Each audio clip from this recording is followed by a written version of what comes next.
KMTVയുടെ Carnatic keyboard lesson part 19ലേക്ക് സ്വാഗതം. ഇന്ന് നമ്മൾ പഠിക്കാൻ പോകുന്നത് കർണാടക സംഗീതം എന്ന സുരേഷ് നാരായണൻ അവർകൾ എഴുതിയ ബുക്കിലെ ധാട്ട് വരിശകളിലെ മൂന്നാമത്തെ വരിശയാണ് നമ്മൾ പഠിക്കാൻ പോകുന്നത്. ദയവായിട്ട് എല്ലാവരോടും എനിക്ക് ഒരു അഭ്യർത്ഥനയുണ്ട്. നിങ്ങൾക്ക് എൻ്റെ ഈ ക്ലാസ്സുകൾ ഇഷ്ടപ്പെടുന്നുണ്ടെങ്കിൽ നിങ്ങൾ ഈ ചാനൽ സബ്സ്ക്രൈബ് ചെയ്യണം, അതോടൊപ്പം പൂർണ്ണമായിട്ട് കാണണം, എന്നിട്ട് അത് കീബോർഡിൽ വായിച്ച് പഠിക്കുകയും വേണം. അപ്പം നമുക്ക് ധാട്ട് വരിശകളിലെ മൂന്നാമത്തെ വരിശകളിലേക്ക് പോകാം. അപ്പോൾ നമുക്ക് മൂന്നാമത്തെ ധാട്ട് വരിശയിലേക്ക് പോകാം. ഈ വരിശകളെല്ലാം ഞാൻ നേരത്തെ പറയാറുണ്ട്, മായാമാളവ ഗൗള രാഗത്തിലാണ് വായിക്കേണ്ടത്. മേളകർത്ത രാഗപ്പട്ടികയിലെ 15ാമത്തെ മേളകർത്ത രാഗമാണിത്. അപ്പോൾ ആദ്യമായിട്ട് പഠിക്കുന്നവരെല്ലാം ഈ രാഗത്തിൽ തന്നെ വായിക്കണം. അതിനുശേഷം നമ്മൾ പഠിക്കും ശങ്കരാഭരണം, അന്നേരം ശങ്കരാഭരണത്തിലേക്കാക്കി വായിക്കണം. അപ്പോൾ ഒന്നാമത്തെ ലൈൻ മൂന്നാമത്തെ വരിശയുടെ ഇതാണ്: സാ മാ ഗ മ രി ഗ സ രി സാ മാ ഗ രി സ രി ഗ മ. ആദ്യം ഇത് വായിക്കുന്നത് നമ്മൾ 5 വിരലും വെച്ച് തന്നെ വായിക്കണം. കാരണം ആ 5 ഫിംഗറിനകത്ത് വരാനുള്ള സ്വരങ്ങളെ ഇതിനുള്ളൂ ആദ്യം. അത് കഴിഞ്ഞ് മൂന്നാമത്തെ ലൈൻ മുതൽ ആകുമ്പോഴാണ് 3, 5 എന്നുള്ള പാറ്റേണിൽ പോകുന്നത്. അപ്പോൾ നമുക്ക് ഒന്നാമത്തെ ലൈൻ ഒന്ന് വായിക്കാം. സാ മാ ഗ മ രി ഗ സ രി സ മാ ഗ രി സ രി ഗ മ. ഒന്നുകൂടെ ഞാൻ വായിക്കാം. സാ മാ ഗ മ രി ഗ സ രി സ മാ ഗ രി സ രി ഗ മ. രണ്ടാമത്തെ ലൈൻ രി പ മ പ ഗ മ രി ഗ രി പ മ ഗ രി ഗ മ പ. അപ്പോൾ രണ്ടാമത്തെ ലൈൻ ഒന്ന് വായിക്കാം. രി പ മ പ ഗ മ രി ഗ രി പ മ ഗ രി ഗ മ പ. ഒരു തവണ കൂടെ. രി പ മ പ ഗ മ രി ഗ രി പ മ ഗ രി ഗ മ പ. മൂന്നാമത്തെ ലൈൻ ഗ ദ പ ദ മ പ ഗ മ ഗ ദ പ മ ഗ മ പ ദ. അപ്പോൾ അത് വരുമ്പോൾ ഫിംഗർ 3+5ലേക്കുള്ള ചേഞ്ച് ആകുന്നുണ്ട്. അപ്പോൾ നോക്കണം. ഗ ദ പ ദ. ഒന്നുകൂടെ നോക്കൂ. ഗ ദ പ ദ മ പ ഗ മ. ഇത് ഞാൻ വീണ്ടും വീണ്ടും കാണിച്ചു തരുന്നത് ആ ഫിംഗറിങ് കറക്റ്റായി വരാൻ വേണ്ടി. അപ്പോൾ ഒന്നുകൂടെ കണ്ടുകൊള്ളുക. ഗ ദ പ ദ മ പ ഗ മ ഗ ദ പ മ ഗ മ പ ദ. ഇങ്ങനെ വായിക്കണം ഇത്. അപ്പോൾ ഒന്നുകൂടെ നമുക്ക് വായിക്കാം. ഗ ദ പ ദ മ പ ഗ മ ഗ ദ പ മ ഗ മ പ ദ. ഈ 4th ഫിംഗർ കൊണ്ട് ദാ വായിക്കാം. അത് സൗകര്യം. അല്ലെങ്കിൽ ആ രണ്ടാമത്തെ പാർട്ട്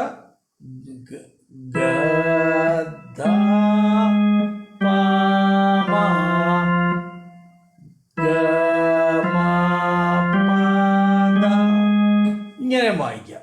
ഏതാണോ സൗകര്യം ആ രീതി വായിക്കുക. നാലാമത്തെ ലൈൻ മാനി ദാനി പാദ മാപ്പ മാനി ദപ്പ മാപ്പാദാനി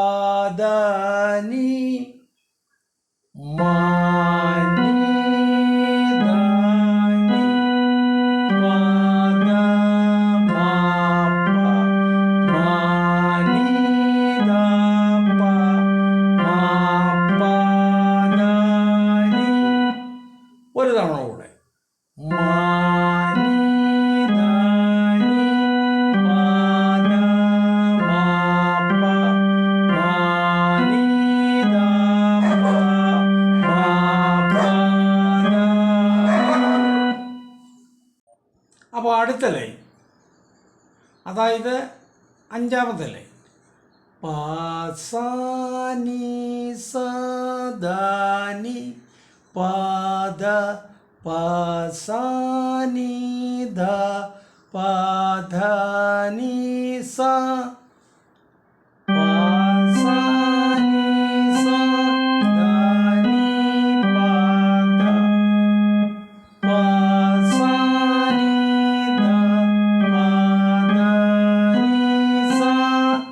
ഒന്നുകൂടെ സോറി പാസാനി സദാനി പാദ പാസാനി ദ പാധാനി സ. അടുത്തല്ലായി നീ മാ പ മാ ദാ പ നീ ദ നീ മാ പ ദ നീ ദ പ മാ. അപ്പം നമുക്കതൊന്ന് വായിക്കാം. നീ മാ പ മാ ദാ പ നീ ദ നീ മാ പ ദ നീ ദ പ മാ. ഒന്നുകൂടെ ഞാൻ വായിക്കാം. നീ മാ പ മാ ദാ പ നീ ദ നീ മാ പ ദ നീ ദ പ മാ. അപ്പോൾ അത് കണ്ടു കാണും നിങ്ങൾ ഫിംഗറിങ്. അടുത്ത ലൈൻ ദ ഗ മ ഗ പ മ ദ പ ദ ഗ മ പ ദ പ മ ഗ. അപ്പോൾ നമുക്ക് അത് നോക്കാം. ഇതിനും ഫിംഗർ ചേഞ്ച് വരും. ദ ഗ കണ്ടോ നിങ്ങൾ? ദ ഗ മ ഗ പ മ ദ പ. ഈ ദാപ്പ വായിക്കുമ്പോഴും അവിടെ ചേഞ്ച് വരും ഫിംഗർ. ദാപ്പ. അത് കഴിഞ്ഞ് ദ ഗ മ പ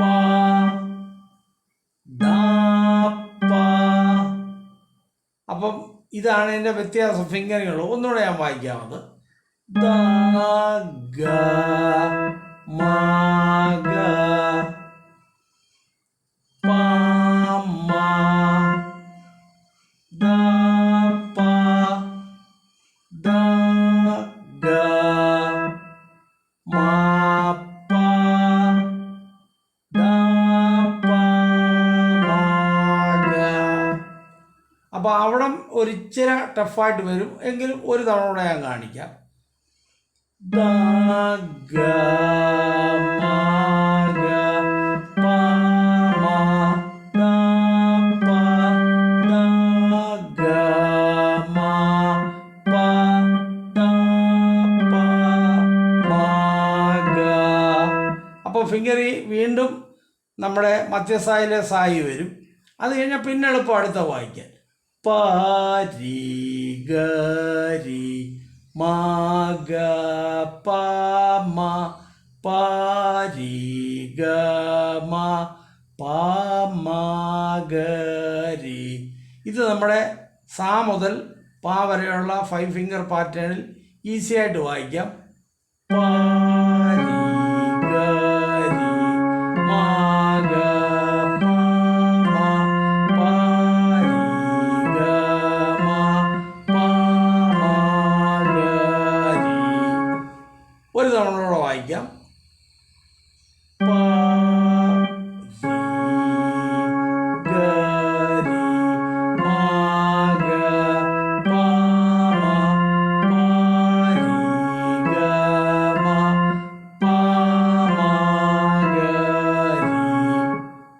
അത് കഴിഞ്ഞ് മാസാരീസ, അതായത് മാസാരീസ ഗരി മാഗ മാസാരിഗ മാഗരീസ. അപ്പോൾ അതൊന്ന് വായിച്ചു നോക്കാം. മാസാരീസ ഗരി മാഗ മാസാരിഗ മാഗരീസ. ഒന്നുകൂടെ വായിച്ച് ഞാൻ കേൾപ്പിക്കാം. മാസാരീസ ഗരി മാഗ മാസാരിഗ മാഗരീസ.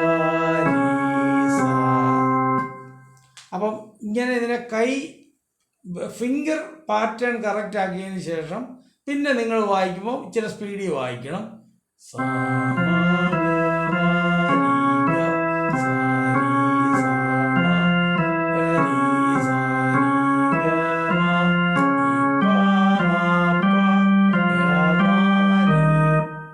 ആ വേഗതയിൽ നിങ്ങൾ വായിച്ചു പോവുക. അപ്പോൾ നിങ്ങളുടെ ഫിംഗറിങ് കറക്റ്റ് ആകും. ഇത് കൂടാതെ ഒരു തവണ നിങ്ങൾ എപ്പോഴും കീബോർഡിൻ്റെ ആ കട്ടകളിലേക്ക് നോക്കി വായിക്കരുത്. നിങ്ങളുടെ വിരല് ഒരു സായിൽ നിന്ന് തുടങ്ങിയ